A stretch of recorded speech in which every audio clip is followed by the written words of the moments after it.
desde acá, ciudad tan hermosa de Querétaro, pero con mucho calor. Ahorita estamos como a 30 grados, más o menos con el ventilador puesto. Allá casi, pues volviéndonos a aclimatar después de algunos años que vivimos en Cuernavaca, a donde realmente ahí la ciudad de la eterna primavera, que ya es un horno también, pues ya en toda la República ya es un efecto del sol que ya se queda de una manera tan especial el calor en todas las ciudades. Pero nos da mucho gusto, nos acompaña, hermanos, esta noche con el tema del capítulo 21 de Hechos de los Apóstoles. Y vamos a comenzar, pues para tener el tiempo de terminar, es un capítulo bastante largo, así es que les voy a agradecer que me acompañen en una oración al Señor. Por favor, hermanos, te damos muchas gracias, Padre, en esta noche, pero nos das la oportunidad de abrir tu palabra, Señor. En tu luz, dice tu palabra, veremos la luz Señor, es como una lámpara que alumbra nuestro camino. Permite que seamos alumbrados con ella, que podamos, Señor, distinguir, Padre, siempre lo que viene de ti, la necesidad de ti sobre todo tu compañía, tu presencia en nuestras vidas, en todo lugar. Como oraba y como decía David, veía siempre al Señor a mi diestra, por lo cual no seré conmovido. Dios, en esta noche agradezco por la vida de mis hermanos, sus familias, sus hijos, sus trabajos. Darles salud, darles gracias, Señor. Darles bendición que sobreabunde, Padre.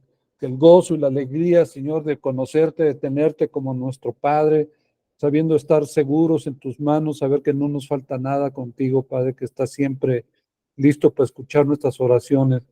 Te alabamos, te glorificamos juntos esta noche. Te bendecimos, Padre nuestro, bendito seas. Gloria a tu nombre, Señor, por los siglos de los siglos. A ti, Jesús, tu Hijo, también, quien murió, redimió nuestros pecados, Señor, en la cruz del Calvario, llevando nuestros pecados, nuestras enfermedades, llevando, Señor, todas nuestras tribulaciones, para que nosotros pudiéramos disfrutar en Cristo por toda la eternidad, Dios, de toda la vida abundante que tú nos veniste a dar, Padre. Y gracias, Jesús, por este sacrificio tuyo que nos diste justificación y perdón de todas nuestras maldades y pecados, Señor. Gracias. Que esta noche podamos, Señor, serte agradables. Danos libertad para que tu Espíritu Santo nos ilumine, nos guíe, nos sostenga y nos dé, Señor, revelación, sabiduría y revelación, como oraba Pablo en Efeso. Padre, que podamos con ello conocer las riquezas, Señor, de tu gloria, la herencia que has dejado a los santos y el poder que resucitó a Jesús, tu Hijo. Te bendecimos en el nombre de Cristo, nuestro Señor y Salvador. Gracias, Padre Santo. Amén y amén. Sale, mis hermanos, pues Hechos 21, cualquier cosa, si no se escucha bien, si hace falta subirle el volumen, ahí vamos a subirle un poco más para que se escuche un poco más claro. Y vamos a ver, entonces, pues recordando el capítulo 20, donde los ancianos de Éfeso recuerdan la escena tan emotiva, donde se despiden de Pablo, sabiendo que ya no volverían a ver su rostro. Pues fue un lloradero y pues estaban todos compungidos en sus corazones, tristes, ¿verdad? Y pues solamente el Señor los pudo consolar después de que Pablo pues les dijo que ya sería la última vez que estaría con ellos. Así que pues este grupo tan especial de Éfeso, de esta iglesia, que fue fundada, recuerdan, allá en Hechos también con la que vendía púrpura, la hermana que vendía púrpura, recuerdo su nombre, pero tuvieron que desprenderse de Pablo y Pablo de ellos. Fue un gran esfuerzo. Y pues aquí iba a comenzar la última etapa del viaje de Pablo a Jerusalén. Y ya Lucas, el que escribe Hechos de los Apóstoles, llevaba como un diario, llevaba apuntando todo lo que iba pasando. De manera que dice en el versículo 1 del capítulo 21, después de separarnos de ellos, zarpamos y fuimos con rumbo directo a Cos, y al día siguiente a Rodas, y de ahí a Pátara, qué nombre, ¿no? Y bueno, siempre checamos lo que los historiadores y los comentarios que nos hablan acerca de toda la posición geográfica de los lugares que nos ubican y pues es una bendición poder contar con toda esa información. Nos dice que esta Kos, ¿verdad? Esta ciudad de Kos era una isla pequeña al sur de Mileto, y pues ahí navegaron hacia ahí directamente a esta pequeña isla, y después de esa isla, dice Pablo, ahí mismo nos fuimos a Rodas, una isla todavía más grande hacia el sudeste, cuya ciudad del mismo nombre estaba edificada ahí en el extremo noreste. Y de ahí a Pátara, también un nombre pues difícil de conocer o de entender. Yo la primera vez hasta que leí esta parte la oí mencionar, Pátara, ¿no? Que estaba al este de Rodas. Después dice que se fueron en un barco que iba para Fenicia, sobre la costa palestina, de modo que luego de ahí transbordaron, o sea, se subieron a un barco y de ahí zarparon, pues, pues ni más ni menos un viaje de 600 kilómetros, que era lo que distaba de ahí de Mira, de donde estaban saliendo, a Tiro. Dice el versículo 3, después de avistar Chipre y de pasar al sur de la isla, navegamos hasta Siria. Llegamos a Tiro, donde el barco tenía que descargar, y ahí encontramos a los discípulos y nos quedamos con ellos 7 días. Decían que qué bendición con el apóstol Pablo compartir todos 7 días, mañana, tarde y noche con él. Y pues el barco posiblemente se quedó tanto tiempo, estos días eran necesarios para descargar. Seguramente era un barco de carga también, y entonces, pues que a su vez que cargaron, también descargaron, tuvieron que cargar, y pues es lo que se cree que por eso llevó este tiempo, ¿sí? Y por eso se detuvo el barco esos 7 días, y ahí tuvieron que esperar otro barco. Y dice que entonces en el versículo 4, en esta semana, por medio del Espíritu, los hermanos exhortaban a Pablo que no subiera a Jerusalén. Y vamos a ver cómo en varias ocasiones ya estos avisos que recibía Pablo, pues eran solamente palabra que algunos hermanos sentían de Dios, avisarle a Pablo y pues decirle, Pablo, no vayas a Jerusalén. Pero dice el versículo 5, pero al cabo de algunos días, o sea, después de estos 7 días, partimos y continuamos nuestro viaje. Luego dice el versículo siguiente, todos los discípulos, incluso las mujeres y los niños, nos acompañaron hasta las afueras de la ciudad, y ahí en la playa nos arrodillamos y oramos, ¿sí? Que fue una reunión de oración la que tuvieron ahí, ya como para despedir, encaminar a Pablo, bendecirlo, y también a su vez Pablo por ellos. Dice, luego de despedirnos, subimos, subimos a bordo, y ellos regresaron ya a sus casas, a sus hogares. Así es que pues vamos a ver aquí en la primera lámina el viaje a Jerusalén, que nos narra, comenzando desde ahí, desde el versículo 1 hasta el 6, que nos dice aquí un subtítulo: Pablo y sus compañeros navegan desde Tiro a Tolemaida, ahí donde se quedan con los hermanos por un día antes de continuar hacia Cesarea y la casa de Felipe. Así que nosotros continuamos, eh, dice el versículo 7, nuestro viaje en barco desde Tiro, y ahí arribamos a Tolemaida, que era una ciudad que estaba llamada Acre desde la Edad Media, como a unos 40 kilómetros de Tiro. Y ahí dice que saludaron los hermanos y se quedaron con ellos un día. Y después, el día siguiente, salieron hacia Cesarea, una ciudad que era una gran ciudad, era una magnífica ciudad, se estimada, ¿verdad?, por su comercio y por una cantidad, pues, de gente que las visitaban como turismo, y también una ciudad muy pesquera, tenía mucho comercio. Esta ciudad se sabe que fue edificada por Herodes el Grande, y fue usada como puerto de Jerusalén, ¿sí? Y dice el texto, y nos hospedamos en casa de Felipe el evangelista. Recordarán a este Felipe, el que se distingue no es Felipe el apóstol, este es Felipe el evangelista, que fue uno de los 7 diáconos, recuerdan, que fueron seleccionados para servir a las mesas. Y fue aquí en Cesarea, donde Felipe ya llevaba, dice la historia, como 20 años establecido. El capítulo 8, 40. Estos textos que no vienen aquí, se los voy a ir diciendo, los apuntan, ya después los pueden leer en su estudio. eh, Pueden ser lo que para repasar los apuntes que tengan, pero en el capítulo 8:40 lo menciona.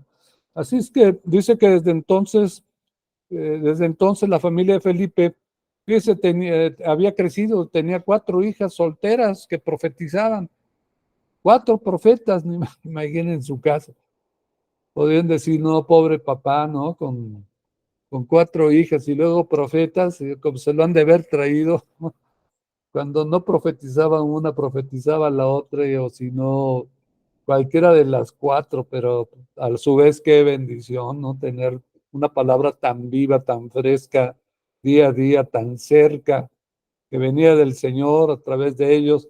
Recordemos que esta profecía ya también en el Nuevo Testamento, en Primera de Corintios, eh, este, el apóstol Pablo dice que el que profetiza habla a los hombres para exhortar, edificar y consolar. Y ya pues la profecía en el Nuevo Testamento adquiere también una nueva forma en la que Dios usaba a los que tenían un carisma o un energema de profecía. Y dice entonces que llevaban ahí varios días. Fíjense, cuando bajó de Judea un profeta, otro profeta mencionado aquí ya en la época de los hechos, ¿sí? Ya el Señor ya no estaba, pero los dones a través de la manifestación de Pentecostés, cuando fue derramado el Espíritu Santo, pues estaba haciendo un ministerio del Espíritu Santo poderoso en la iglesia primitiva. Y alguien me decía hace poco, un hermano Alex, ¿por qué ya no se ven las manifestaciones del Espíritu Santo como se veían en la iglesia primitiva? Y pues esto debería, pues decía, pues debemos preguntárselo al Señor y analizar nuestra vida y ver pues cuál es la, la, la causa, ¿verdad? Pero pues vemos que la profecía del Nuevo Testamento no opera de la misma manera ya que con el Antiguo Testamento. Entonces se dice hoy que no hay ministerios proféticos a la manera del Antiguo Testamento, pero la profecía, o sea, la palabra inspirada, que exhorta, que edifique, que consuela, pues es una palabra que todavía sigue vigente. Muchas veces escuchas a alguien hablar o compartir, por ejemplo, vas a un servicio y el pastor está dando en su mensaje palabras de consuelo, y él pues ni sabía que hay alguien ahí en ese momento en el servicio que perdió a su esposa, a su hermano, a un ser querido, y pues él sin saberlo empieza a sentir que se siente inspirado a dar palabras, versículos y textos de consuelo. Y esta es una manera en que la palabra de profecía se manifiesta, consolando, pero de una manera en la que la inspiración es directa, no está producida por el creyente, la produce el Espíritu Santo en el momento que él quiere. Y el creyente, pues que tiene de Dios ese don, pues sabe ya cómo opera, sabe que la inspiración que le está poniendo Dios en ese momento en su corazón, en su mente, es algo que necesita decir.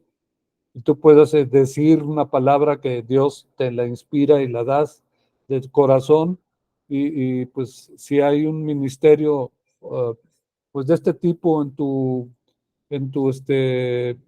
pues en tu servicio al Señor, ya sea como pastor, como líder, como diácono o como creyente meramente, pues puedes estar edificando, exhortando de una manera bien especial.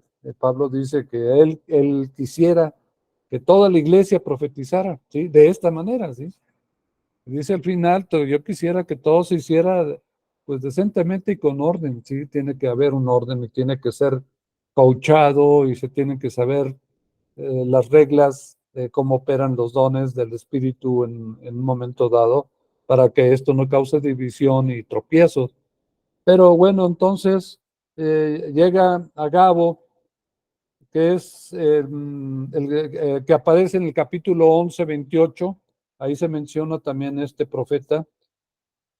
Y dice que vino a verlos y entonces tomó el cinturón de Pablo, seguramente un cinturón no como el que ahorita usamos yo los varones, ¿no? Sino eran pues una tela bastante larga porque con él dice que ató a Pablo de pies y de manos, o sea, con un cinturón como el nuestro, a menos que tengas así seas de una cintura 45, ¿no? O más, pero no eran así los cinturones como los de hoy en día, sino era una franja larga de tela, mucho más larga, y porque con ellas dice ahí el texto que lo ató de pies y de manos, ¿sí?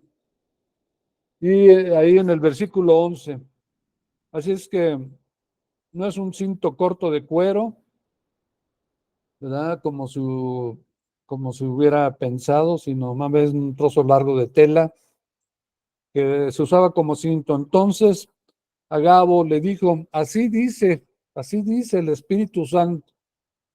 Sí, esto indudablemente era como que el sello, ¿verdad? En el que alguien con un ministerio todavía profético, pues a la manera del Antiguo Testamento, ¿verdad? Le dijo de esta manera, o sea, está dándole a conocer como hoy puede ser también una palabra llamada de ciencia.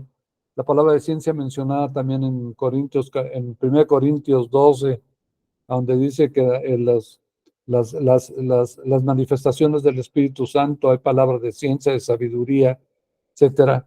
Esta palabra a través de la cual Dios da a conocer algo que de otra manera nunca la sabríamos, ¿sí? Es algo que le pertenece a Dios conocer todo, ¿sí? El omnisciente Dios, nuestro Padre Celestial, pone en el corazón de Agabo, este profeta, y empieza a fluir Agabo en el don de profecía, dando a conocer una palabra de ciencia y diciéndole, de esta manera atarán los judíos de Jerusalén al dueño de este cinturón y lo entregarán en manos de los gentiles. Ahí en el versículo 11, la segunda parte del versículo. Y dice que al oír esto, o sea, al oír la profecía de Agabo, continúa diciendo Lucas, que es el que escribe el libro de Hechos, nosotros y los de aquel lugar le rogamos a Pablo pues que no subiera a Jerusalén. O sea, Pablo te está mandando un aviso, ¿no? Te están poniendo así como que abusado, aguas. Muchos lo tomaron de una manera así como que no, es una prohibición, o era un aviso, era una prohibición del Espíritu Santo, pero Pablo lo toma más bien como un aviso, por eso es que a pesar de eso vemos la reacción de él. Dice en el versículo 12, como Pablo se expresa pues con mucha claridad, rechazando sus lloros, porque les dice, ¿por qué lloran? Estaban llorando todos, no, pues van a agarrarlo y lo van a matar y ya no va a estar con nosotros. Pablo, no vayas a Jerusalén, estás oyendo este aviso que te está mandando el Espíritu Santo. Pero Pablo les dice, ¿por qué lloran? Casi decía, su alma se pone triste Pablo, ¿no? Casi le partían el alma porque tratan pues de debilitar mi decisión, ¿por qué me quieren persuadir a no ir? ¿Sí? Algo que ya estaba decidido por Pablo. Él sabía, él estaba recibiendo pues una señal, una palabra para que tuviera cuidado y de algunas cosas. Pero dice él, fíjense qué hermosa contestación da Pablo, que nos da a conocer el corazón mismo que tenía este apóstol para Dios, ¿verdad? Tan tierno, tan misericordioso, tan consagrado. Dice, por el nombre del Señor Jesús, estoy dispuesto, o sea, con un corazón dispuesto. O sea, no lo iba a pensar, no iba a meditarlo, no iba a reflexionar. Él está ya dispuesto, dice, no solo a ser atado, sino también a morir, ¿eh? A morir en Jerusalén. ¡Wow! Una vez a Dwight Moody, un predicador de la época de Charles Spurgeon, un predicador americano que ganó muchísimas almas en la época cuando apenas empezaba a ver el micrófono. Y le preguntaron, señor Moody, ¿usted estaría dispuesto a morir como mártir por la causa del Señor Jesús? Él dijo, miren, yo no sé si Dios en su soberanía haya dispuesto que yo muera como de esa manera, como mártir, ¿no? Pues quizás no, pero no lo sé, pero lo que sí sé es que si Dios en su plan quiere que yo muera como un mártir, sé perfectamente que Él me dará ese día la gracia para poder enfrentar la muerte, pues de corazón, o sea, sin temor gozoso y sintiéndome honrado de que Dios me haya escogido para eso, ¿sí? Así es que, pues casi son palabras, son idénticas a las de Pedro, ¿recuerdan? Aunque el Señor dijo, cuando dijo Pedro, Señor, estoy dispuesto a ir contigo tanto a la cárcel como a la muerte, nada más que la diferencia en aquella ocasión fue pues que Pablo a la hora de la hora fue puro tilín, tilín, ¿no? Y nada de paletas, o sea, flaqueó y lo negó, ¿sí? Aunque al final de su vida, bueno, ya después de que el Espíritu Santo lo fortaleció después de Pentecostés, cambió mucho. Ya después, pues Pedro sufrió y murió por Cristo realmente. Fue un momento antes, o sea, de que se sintió muy, y nunca, no, Señor, yo no, y a la mera hora, no, que no, tronabas pistolita, pues ahí está. Así que, pues en este caso, más bien Pablo es el que ya realmente fue fiel a esta palabra, ¿sí?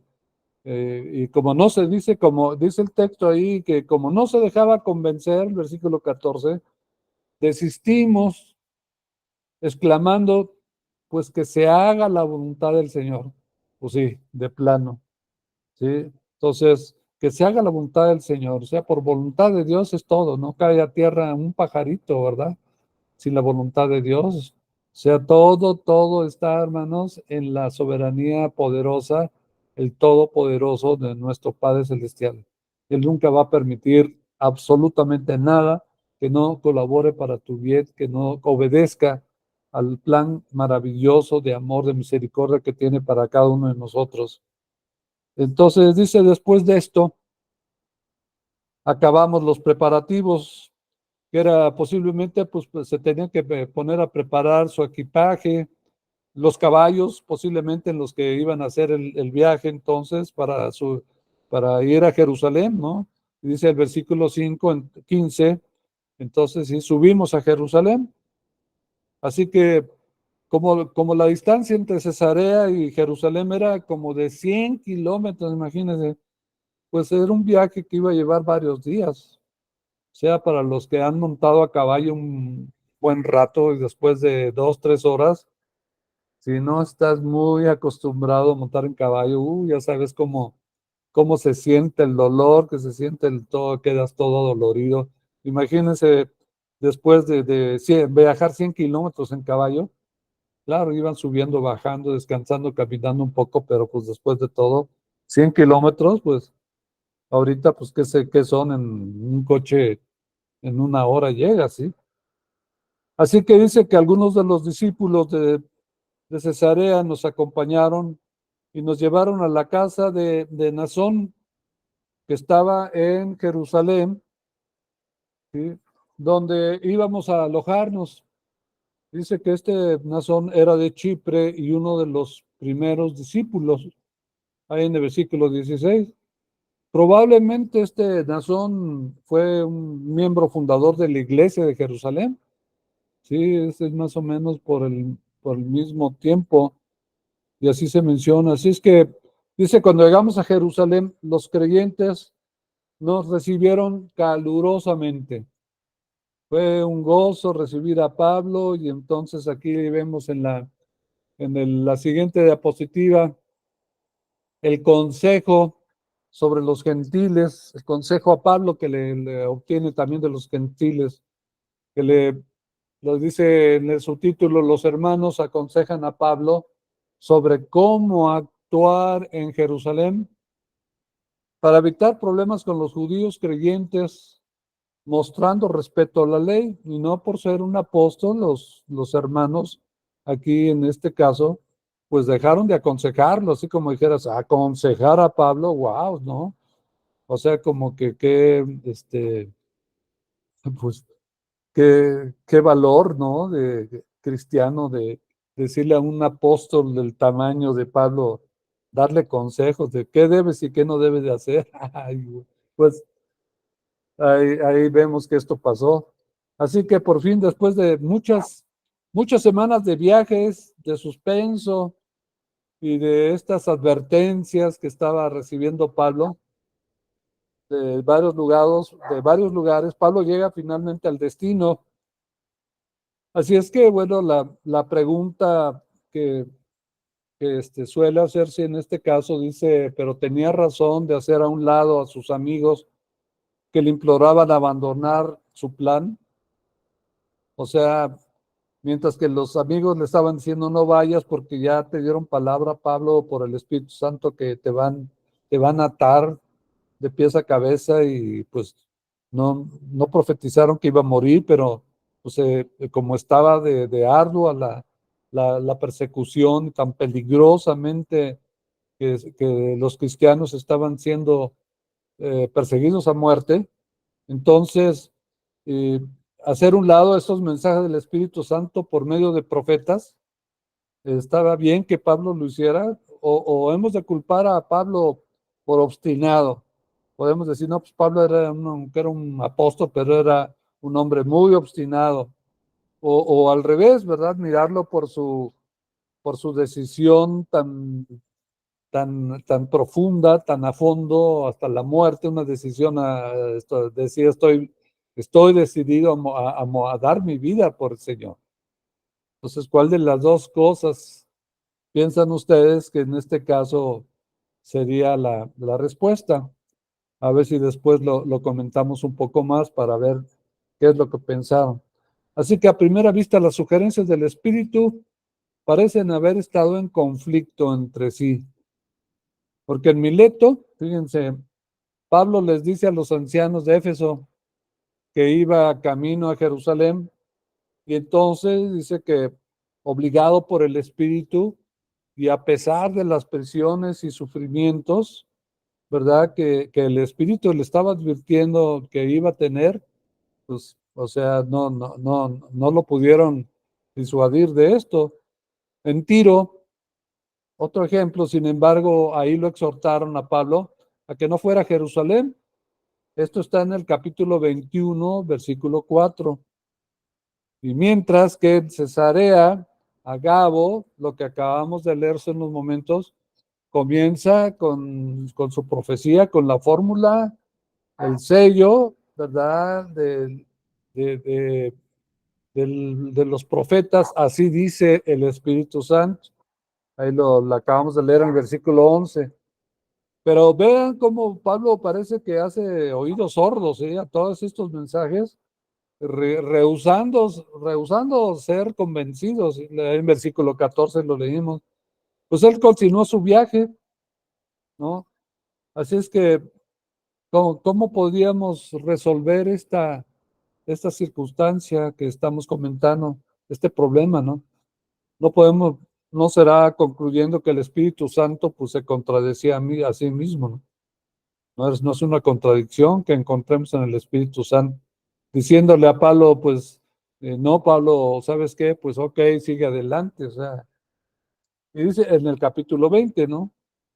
Se lee esto, o dando una contraorden a sus instrucciones, por ejemplo, el versículo 21, dice, aún si en el capítulo 20, versículo 22, se tuviera que interpretar como una compulsión de su propio espíritu, o sea, que fue Pablo el que realmente en su espíritu sintió una compulsión, una necesidad urgente que no había de otra de ir y no era no un aviso del Espíritu Santo, pues todavía podría ir después con los avisos, por ejemplo, que recibe en el capítulo 21.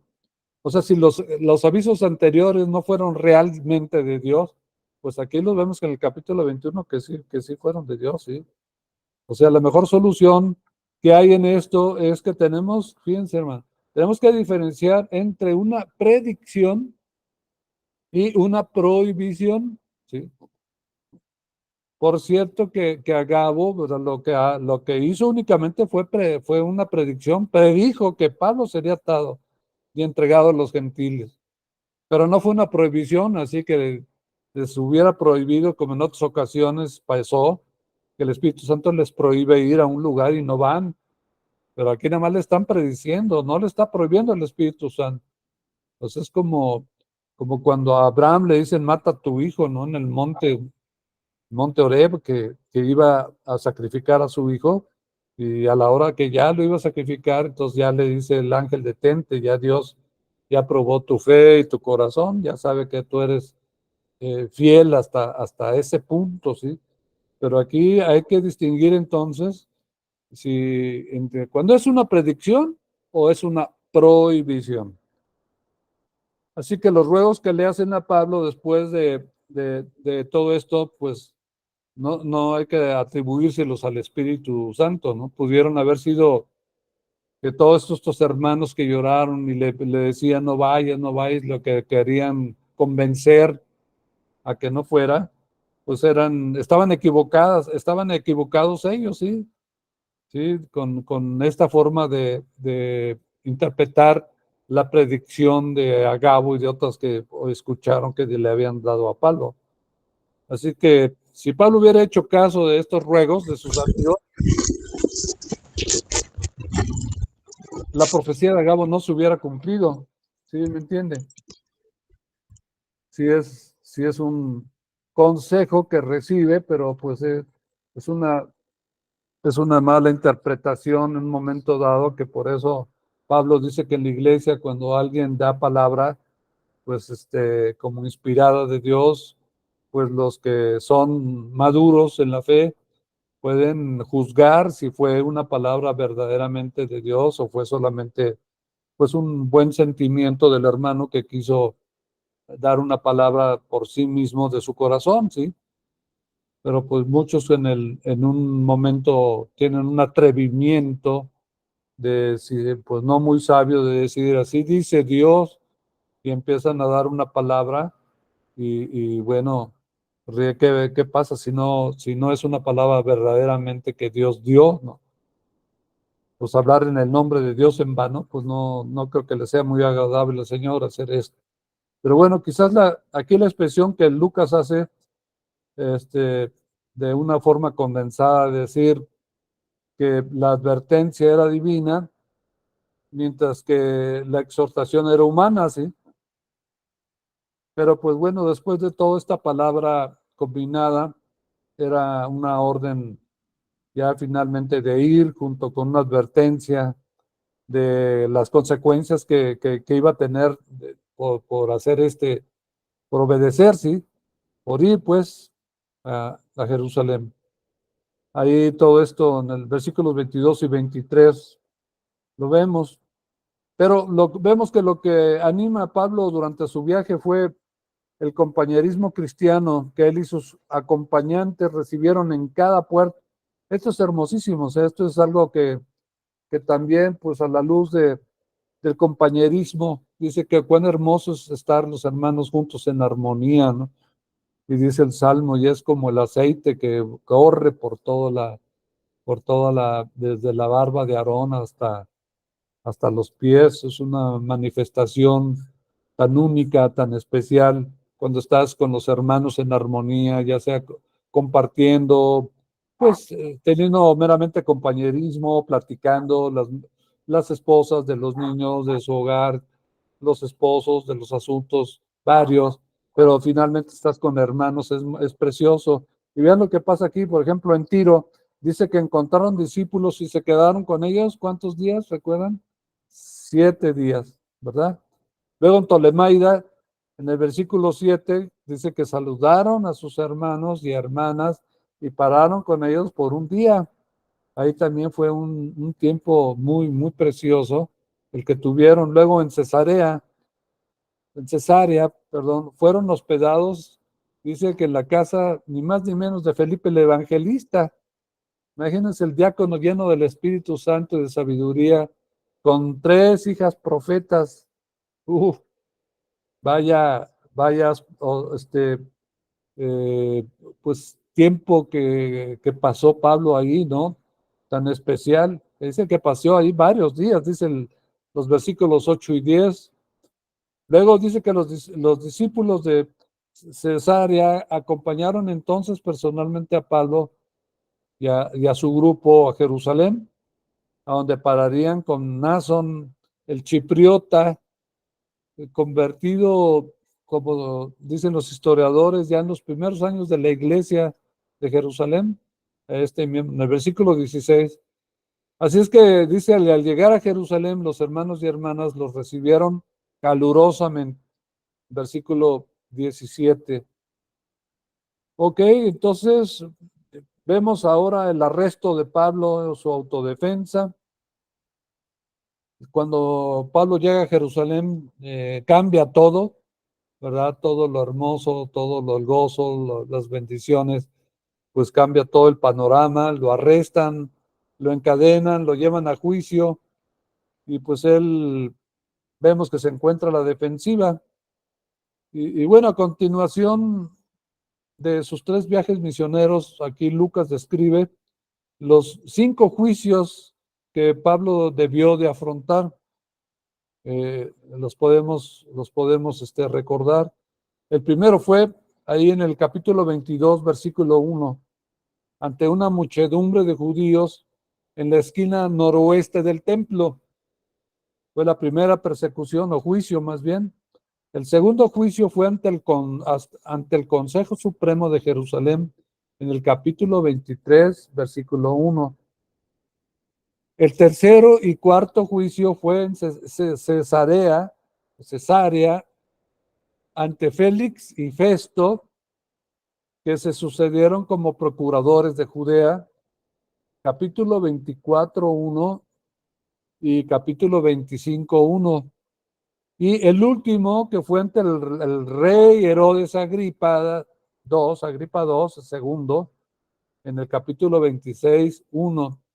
Y vean cómo estos 5 juicios, incluyendo en cada caso la defensa que hace Pablo junto con las circunstancias mencionadas alrededor de ello, de su arresto, etcétera. Fíjense, ocupan en nuestras Biblias cerca de 200 versículos para ser preciso, ¿sí? Se ocupan solamente de estos 5 juicios. Así que Lucas los describe, por lo tanto, describe la reacción al Evangelio de 2 comunidades, ¿sí? No solamente la de los judíos, que se mostraban cada vez más hostiles hacia Pablo, sino también la de los romanos, pues que mostraban, pues a su vez, que se mostraban amistosos. Fíjense, es algo que también quizás les sorprenda, cómo el lado más hostil y más vengativo y de más odio y de más rencor y de juicio, de condenación, venía más bien de los judíos que de los romanos, ¿eh? Así es que los dos temas, tanto de la oposición judía como de la justicia romana, pues los relata Lucas, ¿sí? Y los describe, y cómo el apóstol, bueno, Pablo queda atrapado entre ellas, víctima de unos y a veces beneficiado por los otros. Vean cómo, en principio, déjenme comentarles, por ejemplo, la oposición judía que tuvo Pablo. Había sido evidente desde un principio. Lucas no da muestra alguna de antisemitismo, ¿verdad? Sino solamente registra los hechos, solamente, ¿sí? Y vemos cómo la decisión de Pablo de volverse a los gentiles estaba justificada. Sin embargo, Lucas también parece establecer un paralelo entre los sufrimientos de la pasión de nuestro Señor Jesucristo y los sufrimientos de Pablo, su apóstol. O sea, son muy similares, o sea, nunca como los de Jesús que cargó los pecados y lo latiguearon de tal manera, pero o sea, por supuesto que los sufrimientos de Pablo no son redentores como los de nuestro amado Señor Jesús, pero de todos modos vemos que tanto Jesús como Pablo, fíjese, fueron rechazados por su propia gente, arrestados sin causa y encarcelados, tanto Jesús como Pablo, ¿sí? Dos, fueron injustamente, tanto uno como el otro, acusados y expresamente presentados de forma errónea, presentaron testigos falsos, tanto con uno como con el otro. Tres, ambos recibieron una bofetada en el tribunal o del tribunal, ¿recuerdan? Esto en el capítulo 23, versículo 2, lo vemos en Pablo, cómo fueron víctimas de confabulaciones secretas de los judíos, como vemos de Pablo en el capítulo 23, 12.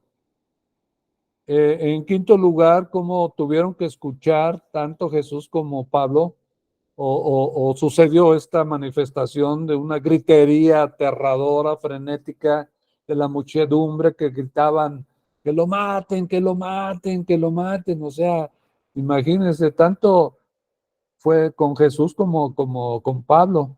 Esto pueden verlo capítulo 21, 36 y el capítulo 22, 22. Y finalmente los dos, en sexto lugar, los dos fueron sometidos a 5 juicios. 5 juicios. Fíjese, los 5 juicios de Jesús: 1 por Anás, 2 por el Sanedrín, 3 por el rey Herodes Antipas y 2 veces por Pilato. 5 juicios. Los de Pablo, los 5 juicios de Pablo: por la multitud, 1, por el Sanedrín, 2, por el rey de Antipas, segundo, 3, y por los 2 procuradores, Félix y Festo. 5 juicios. Ven cómo hay una similitud en ambos casos con el Señor Jesús y con Pablo, ¿sí? Por otro lado, ahora la justicia romana, ¿sí? Lo que acabo de mencionar es la oposición judía que recibió tanto Jesús, nuestro Señor, como Pablo. Ahora vemos la justicia romana, que es el segundo tema que también Lucas aborda, ¿verdad? El tema de la justicia romana. Pero fíjense, presenta insistentemente a las autoridades romanas como amistosas con respecto al Evangelio y no como sus enemigos. Así lo presenta Lucas. O sea, podríamos nosotros pensar que era al revés, que los malos eran los romanos y los buenos los judíos. No, no, mis hermanos. Fíjense, no solamente porque el primer convertido gentil, que era el centurión romano Cornelio, o porque el primer convertido de los viajes misioneros de Pablo, el primer convertido en sus viajes misioneros de Pablo, fue un procurador romano llamado Sergio Paulo, ¿sí?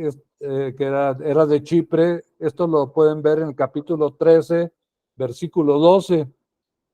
Así es que más bien es que cada vez que se les presentaba la oportunidad a las autoridades romanas, defendían a los misioneros, fíjese, defendían a los misioneros, a los romanos, cada vez que había una oportunidad. Por ejemplo, y para que ustedes se acuerden, en Filipos, los magistrados hasta pidieron disculpas a Pablo y a Silas por haberlos castigado, por haberlos puesto en la cárcel, siendo ellos ciudadanos romanos, e incluso vinieron personalmente a la cárcel a escoltarlos hacia la salida.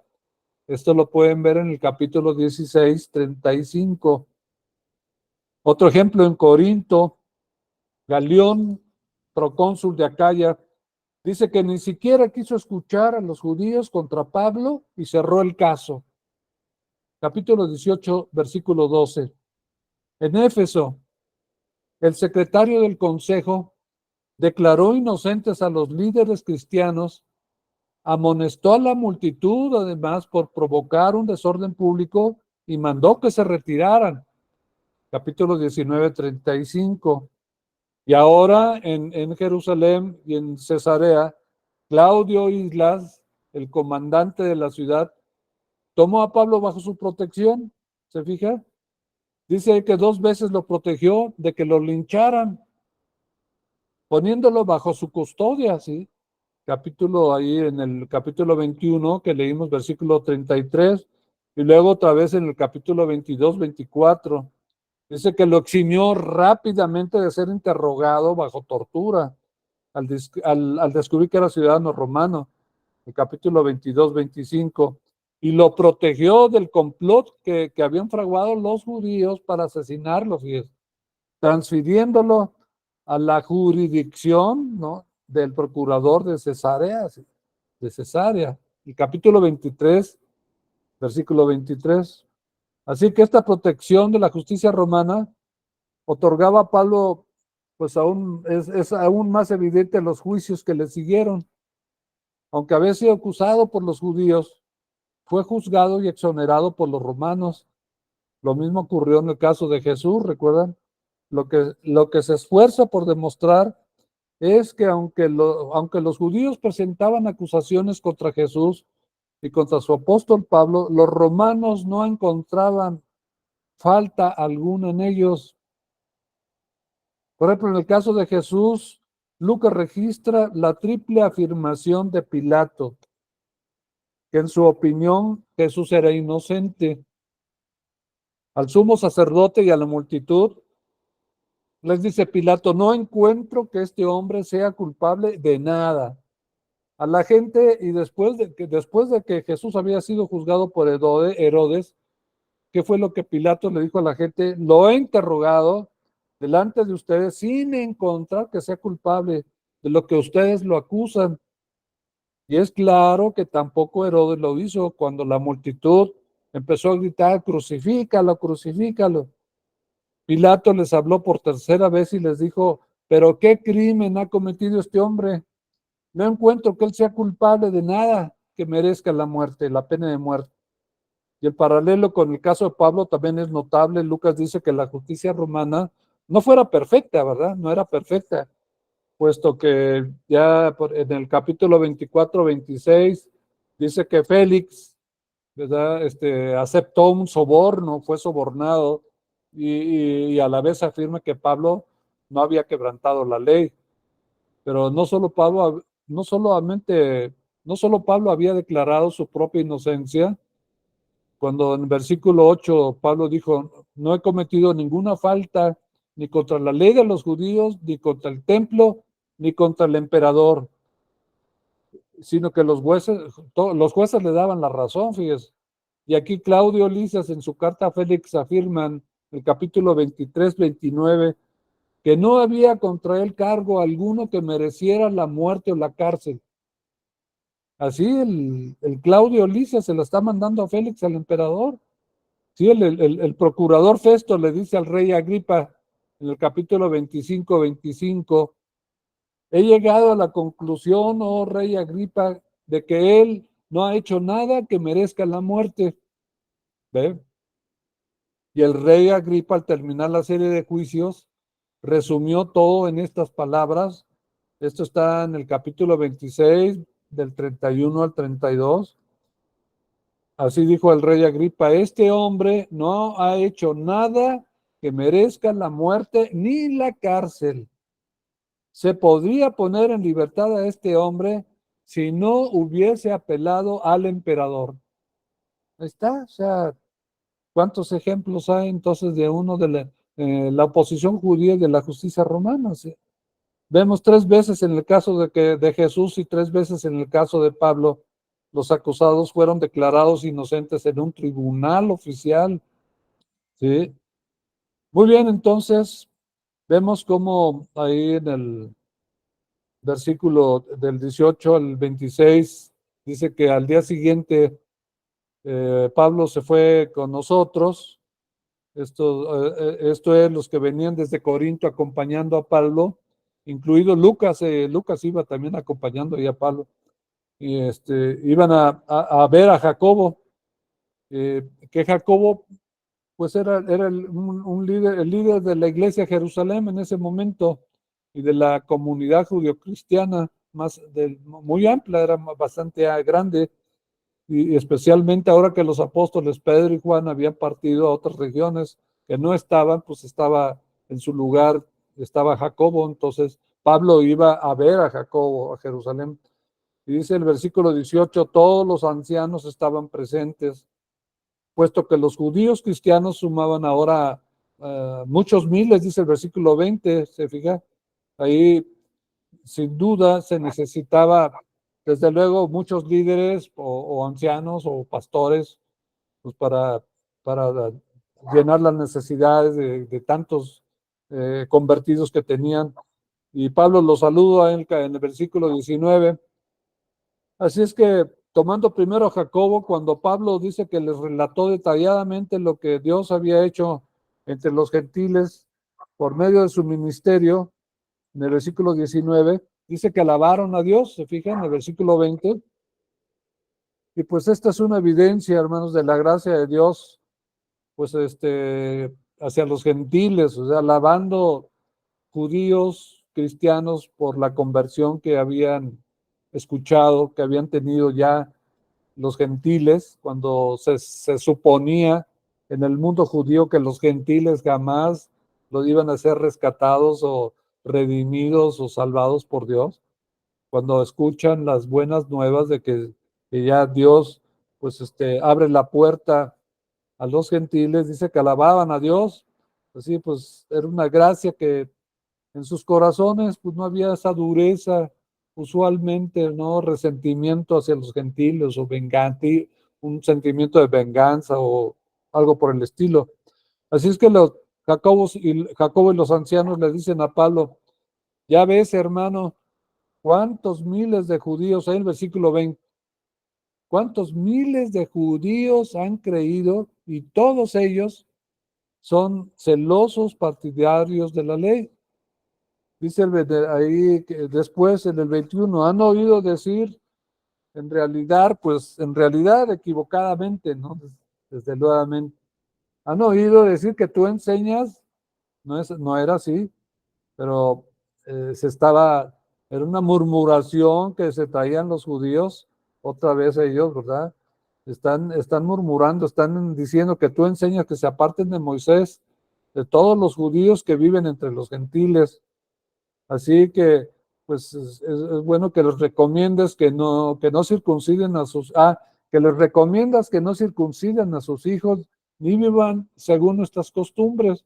Esto es lo que las acusaciones que se estaban en ese momento en contra de Pablo. Que Pablo enseñaba se tiene que apártense de Moisés, de la ley de Moisés, no circunciden a sus hijos y no sigan las costumbres judaicas, ¿sí? Así es que, pues, ¿qué le preocupaba realmente a Jacobo? Vemos ahí en el versículo 21, pues lo que se les estaba enseñando a los judíos que vivían entre los gentiles, ¿no? Acerca de las costumbres judías.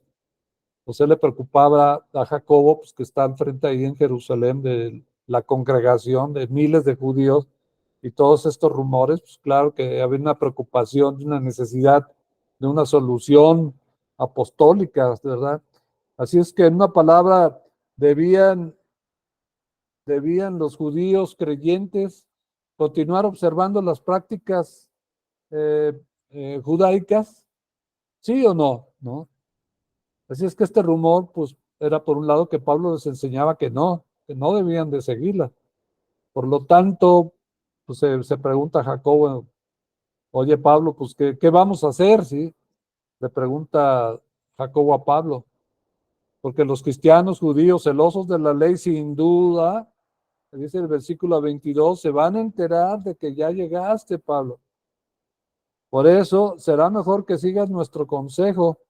Y ahí, pues, claro, están tratando, ¿no?, con gentiles. Pablo, su ministerio era a los gentiles y Pedro, Jacobo a los judíos, ¿no?, a los de la circuncisión, y Pablo a los de la incircuncisión. Entonces, pues le empiezan a darle tips, consejos, pues, a Pablo para que viera si se debía de ser así o no, si estaba correcto el consejo. Y decía, será mejor que siga nuestro consejo. Versículo 23, hay aquí entre nosotros 4 hombres que tienen que cumplir su voto. Era un ritual que tenían que seguir en ese caso. Llévatelos, toma parte en sus ritos de purificación, paga los gastos que corresponden al voto de rasurarse la cabeza.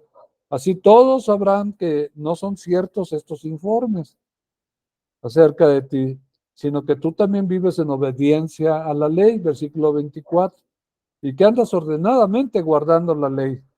Así que la referencia a los cristianos judíos que iban a afeitarse la cabeza era porque había un voto, se llamaba el voto nazareo, ¿sí?, en el que tenían que cortarse el pelo, un voto nazareo que se dejaban crecer mucho el pelo como Sansón. Él había hecho un voto nazareo, por eso tenía pelo largo Sansón, y aquí era algo parecido. Así es que esta propuesta de Jacobo con ellos era doble. En primer lugar, Pablo tenía que tomar parte en sus ritos de purificación. Le dicen a Pablo, pues tú purifícate con ellos. ¿Sí? En segundo lugar, lo que le propone Jacobo a Pablo es pagar los gastos de esas 4 personas que posiblemente eran bastante elevados. Así es que Jacobo ahora pues muestra la responsabilidad que tienen los cristianos gentiles.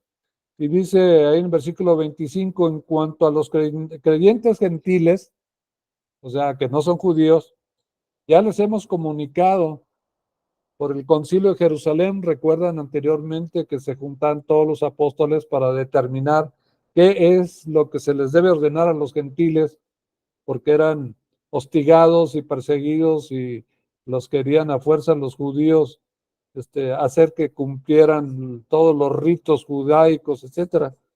Dice, ya les hemos comunicado por escrito nuestra decisión de que solamente se abstengan de lo sacrificado a los ídolos, o sea, que no coman carne sacrificada a los ídolos, que se abstengan de sangre, o sea, no comer carne con su sangre, de la carne de animales estrangulados, que en otras partes dice de ahogado, así los mataban estrangulándolos o ahogándolos en agua, y de la inmoralidad sexual.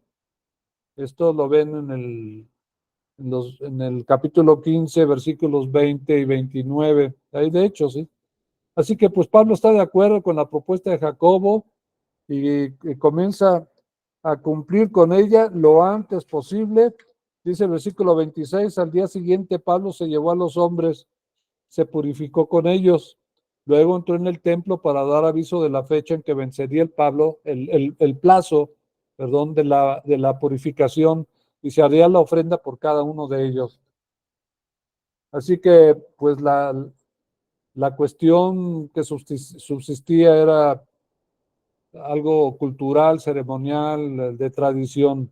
Dice el 24, eran asuntos de obediencia a la ley. Y pues Pablo estaba dispuesto a hacerlo en ocasiones especiales, ¿verdad? Tenía el conciliar un espíritu conciliatorio al aceptar estos decretos, y al haber, por ejemplo, circuncidado a Timoteo, también lo hizo pues como con un espíritu de tolerancia, dispuesto a aceptar los rituales de purificación con el fin de pacificar los ánimos, ¿no?, de los judíos, para estar con las puertas abiertas de poderles predicar. Así que esta prejuicio tan tenaz, fanático de los judíos incrédulos, lo destaca en los siguientes textos del 27 al 32, cuando estaban a punto de cumplirse los 7 días, unos judíos de provincia de Asia vienen y alborotan a toda la multitud y le echan mano gritando: israelitas, ayúdenos. Este es el que anda por todas partes enseñando a toda la gente contra nuestra ley y este lugar. Además, hasta ha metido unos griegos en el templo, profanando el lugar santo. Ya antes habían visto a la ciudad, habían visto en la ciudad a Trófimo, el efesio, en compañía de Pablo, y suponían que Pablo lo había metido al templo. Así es que, versículo 30, toda la ciudad se alborotó, la gente se precipitó en masa, agarró a Pablo y lo sacó del templo a rastras, le cerraron las puertas y estaban por matarlo cuando se le informó al comandante del batallón romano que toda la ciudad estaba amotinada. Así es que enseguida tomó algunos centuriones con sus tropas y bajó corriendo hacia la multitud. Al ver al comandante y a sus soldados, los amotinados dejaron de golpear a Pablo, ¿no? Esto es lo que vemos a Pablo ya en el templo, acusado, provocando un alboroto en Jerusalén, ¿verdad? El tribuno pues llega, lo arresta, pero pues, ya Pablo pide hablar al pueblo, así que lo están acusando de estos malos entendidos que describen a Pablo, que está enseñando en todas partes contra nuestro pueblo y nuestra ley y este lugar, ¿no?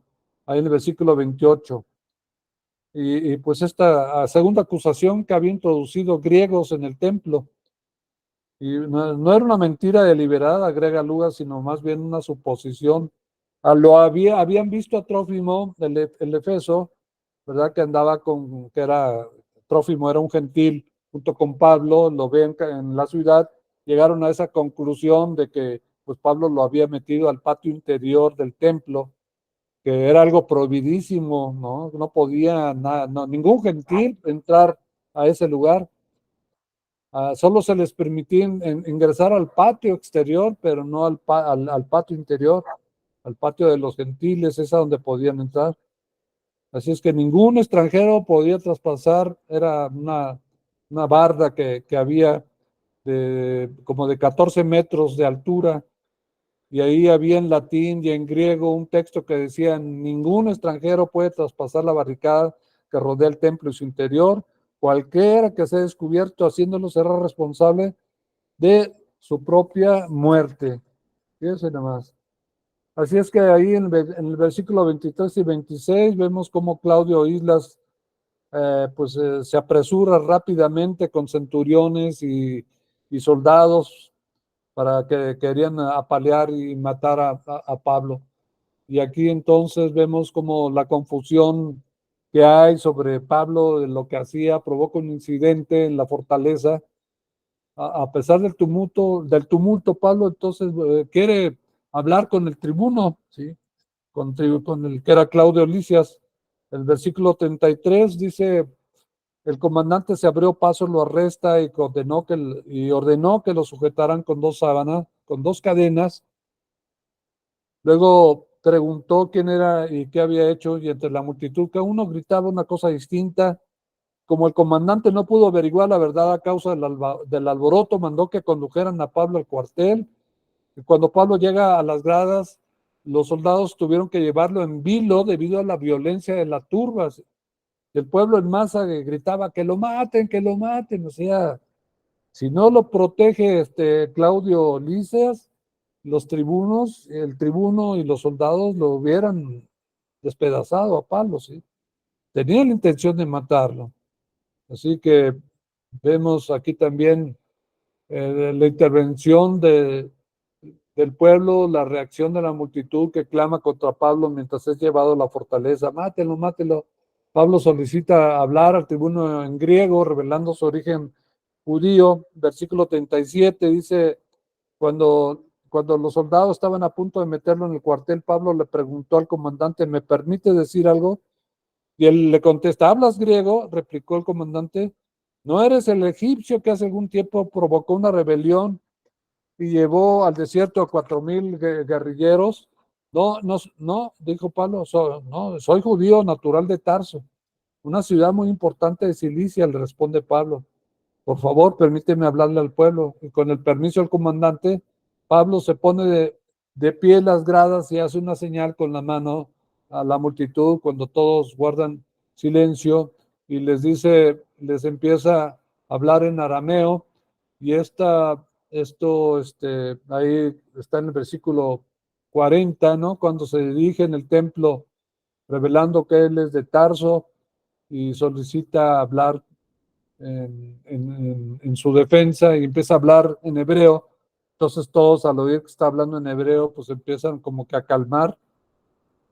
Y pues vemos como Claudio Lisas, como era honesto, realmente tolerante, se compara favorablemente con la multitud judía. Daban por sentado sin ocuparse de constatar si era así, no así el tribuno no hizo esto. Él se pone a averiguar y a ver testigos y escuchar y a ver qué dices tú, Pablo, etcétera, etcétera. Sí, todos daban por sentado que era así, que Pablo había llevado a Trófimo hasta el patio interno del templo pues eh, Claudio da por sentado que Pablo era un terrorista egipcio, le dice que no eres tú el egipcio ese que hace poco pues, causó una revolución. Josefo, el historiador, dice que este egipcio 3 años atrás había reunido cerca de 30,000 hombres y los llevó hasta el Monte de los Olivos y les había prometido que cuando las paredes de Jerusalén cayeran al suelo bajo su mandato, iban a poder entrar a la ciudad y derrotar a los romanos. Así es que pues el procurador Félix y sus tropas entonces intervinieron y todos estos revoltosos, fanáticos, terminaron muertos y capturados o huyeron, ¿no? Así que se dice que este egipcio desapareció de repente y ahora el comandante pensaba que era Pablo, dice, no serás tú el mismo, ¿no? Y no, para nada, dice pues no, yo soy ciudadano de Tarso, primera ciudad de Cilicia, no solo en riquezas materiales, sino en distinción intelectual, porque era una de las grandes ciudades universitarias del mundo rumano, ¿sí? Este lugar de Tarso. Así que pide permiso para dirigirse a la ciudad y hermanos que creen que el discurso del capítulo 22 será el tema de la siguiente clase, primero Dios, miércoles siguiente. Tendrán ustedes cómo Pablo revela su identidad judía, su ciudadanía y se dirige en hebreo desde las gradas con gran respeto y claridad y van a ver ustedes el testimonio y lo que hace Pablo muy interesante. Pues yo les animo a que no se pierdan este capítulo 22, la defensa de Pablo. Y pues bueno, queremos ya con esto terminar con nuestro texto que por siempre lo hemos tenido como una bandera también en el ITI, Juan 8:32, conocerás la verdad y la verdad te hará libre, Juan 8:32. Así es que pues bueno, con el favor de Dios, estamos terminando con esta bonita video del agua viva que corre a través de estas montañas, que así corre el Espíritu Santo en nuestras vidas, llevando vida a los perdidos. Y pues aquí vamos a concluir la presentación y quizás haya uno, dos o tres preguntas que haya, aunque ya tenemos que retirarnos, porque tenemos ya por la hora, nos pasamos 10 minutos, pero pues si hay alguien que quiera hacer una pregunta, con mucho gusto la podemos ver. Otilia, Otilia Dolores La Bastida, adelante hermana, por favor. Si puede abrir su micrófono, por favor.